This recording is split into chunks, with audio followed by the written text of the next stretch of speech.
Dari beberapa pengalaman yang terbatas, walaupun paling banyak jumlahnya di dunia, saya menangkap suatu tanda bahwa kebanyakan kasus di Indonesia datang terlambat. Dari ketidaktahuan si pasien yang mengira hanya menderita batuk pilek biasa sampai ketidaktahuan si dokter yang pertama kali memeriksa pasien tersebut karena gejala klinisnya memang tidak ada bedanya dengan sakit flu biasa. Sosialisasi pasti sudah dijalankan dengan seksama di TV, di surat kabar, di spanduk, dan di mana-mana, tapi toh masih ada saja yang terlambat terdiagnosis. Padahal kalau pasien datang sebelum hari ketiga, maka besar harapan akan dapat ditolong. Namun, bila datang ke rumah sakit setelah hari ketiga, tampaknya kemungkinan untuk sembuh sangat tipis. Bagaimana saya harus mendiagnosis kasus secara cepat? Kalau dengan cara yang bagus saja saya membutuhkan lebih dari 2 hari untuk mendapatkan hasilnya, apalagi bila sampel spesimen saya kirim ke Hong Kong atas perintah WHO. Kadang-kadang 5-7 hari baru saya peroleh hasilnya. Diam-diam saya cermati hasil pemeriksaan laboratorium di Litbangkes, Departemen Kesehatan, dan saya bandingkan dengan hasil pemeriksaan di Hong Kong. Ternyata tidak berbeda. Kenapa harus dikirim ke Hong Kong? Saya ikuti saja aturan ini. Pasti WHO punya maksud yang baik untuk kepentingan umat manusia di dunia. Di dalam kegalauan menguntai harapan, saya harus mampu mendiagnosis pasien secepat mungkin agar saya bisa menolongnya lebih baik. Karena penderita yang datang lebih cepat ternyata lebih terselamatkan. Seiring dengan kegalauan tersebut, berdatanganlah para pedagang farmasi menawarkan suatu rapid diagnostic test yang tentu saja berdasarkan sumbernya dari virus strain Vietnam. Anehnya, rapid diagnostic test yang penggunaannya sangat sederhana ternyata hanya mampu mendeteksi antibodi H5 yang ada di tubuh pasien. Padahal antibodi H5 tersebut akan mulai dapat dilacak setelah 3 hari menderita infeksi flu burung. Wah, bukankah setelah hari ketiga penderita sudah sangat parah sehingga harapan hidupnya kecil? Sudah tidak perlu lagi menggunakan rapid diagnostic test? Dalam hati, saya mengatakan bahwa kelak saya harus mampu membuat early aid rapid diagnostic test sendiri yang sesuai dengan kebutuhan kita, yaitu strain Indonesia. Dan metodenya adalah harus bisa mendeteksi antigen agar saya bisa mendiagnosis pasien pada saat hari pertama dan kedua. Pedagang-pedagang tersebut juga menawarkan vaksin. Tentu saja sumbernya juga dari virus yang kebetulan adalah virus strain Vietnam. Manakala mereka gencar menawarkan, pada benak saya terbayang seorang warga Vietnam yang mati karena flu burung ditangisi anak istri, sanak saudara, serta tetangganya. Kemudian virus dari orang Vietnam yang telah mati tersebut, sampelnya diambil dan dikirim ke WHO CC, WHO Collaborating Center, untuk dilakukan risk assessment, diagnosis, dan kemudian dibuat seed virus. Dari seed virus inilah kemudian digunakan untuk membuat vaksin. Namun ironisnya, pembuat vaksin adalah perusahaan yang ada di negara-negara industri, negara maju, negara kaya yang tidak mempunyai kasus flu burung pada manusia.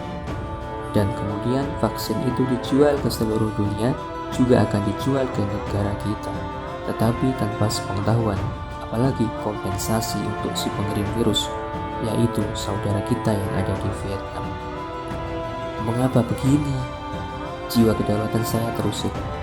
Seolah saya melihat ke belakang, ada bayang-bayang penjajah dengan semena-mena merampas padi yang menguning, karena kita hanya bisa menumbuk padi menggunakan lesung, sedangkan sang penjajah punya mesin selai padi yang modern. Seolah saya melihat penjajah menyedot minyak bumi di tanah air kita seenaknya karena kita tidak menguasai teknologi dan tidak memiliki uang untuk mengolahnya. Inikah yang disebut neokolonialisme yang diramal oleh Bung Karno 50 tahun yang lalu, ketidakberdayaan suatu bangsa menjadi sumber keuntungan bangsa yang lain. Demikian jugakah pengiriman virus influenza di WHO yang sudah berlangsung selama 50 tahun dengan dalih oleh karena adanya GISN, Global Influence Surveillance Network. Saya tidak mengerti siapa yang mendirikan GISN yang sangat berkuasa tersebut, sehingga negara-negara penderita flu burung tampak tidak berdaya menjalani ketentuan yang digariskan oleh WHO melalui GISN dan harus patuh meskipun ada ketidakadilan. Mengapa saya mengatakan ada ketidakadilan?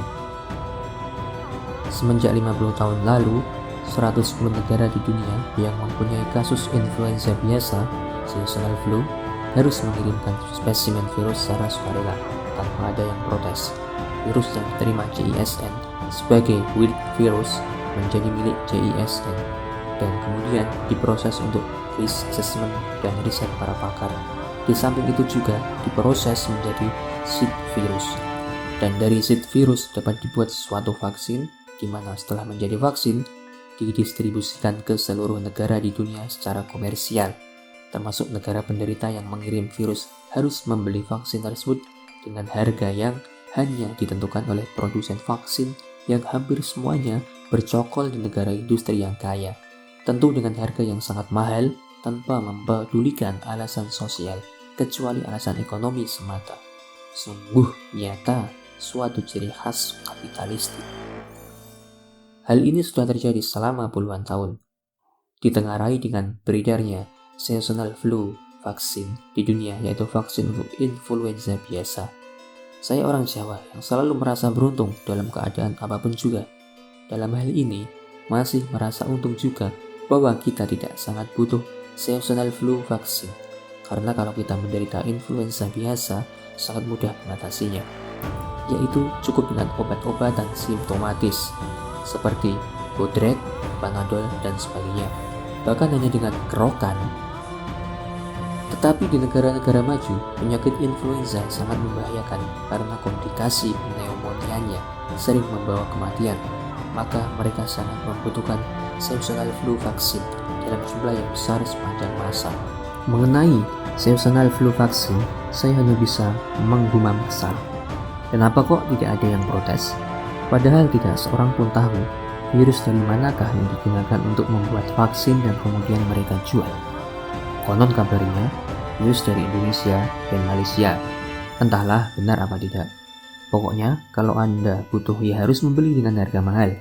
Bagi saya hal seperti ini sangat aneh dan tidak masuk akal. Siapakah yang memperdagangkan virus seasonal flu? Negara-negara penderita mengirimkan virus dengan sukarela ke GISN-nya WHO.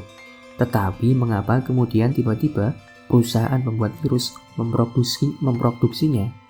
Di mana mulai diperdagangkan? Ada hubungan apakah antara WHO, GISN, dan perusahaan membuat vaksin? Wah, saya mencium ada ketidakberesan di sini. Bagaimana dengan virus H5N1 yang sedang melanda dunia, terutama di negara yang sedang berkembang dengan angka kematian yang sangat tinggi, yang membuat dunia panik untuk mengatasinya secepat-cepatnya? Ternyata WHO memperlakukan virus H5N1 dengan peraturan yang sama dengan seasonal flu virus. Negara-negara yang mengalami outbreak flu burung pada manusia harus menyerahkan virus H5N1 ke WHO CC dan hanya disuruh menunggu konfirmasi diagnosis dari virus yang dikirim tersebut. Tetapi setelah itu negara pengirim tidak pernah tahu diapakankah virus tersebut, dikirim kemanakah virus tersebut, dan apakah akan dibuat vaksin atau bahkan jangan-jangan akan diproses menjadi senjata biologi. Kepada siapa saya harus bertanya?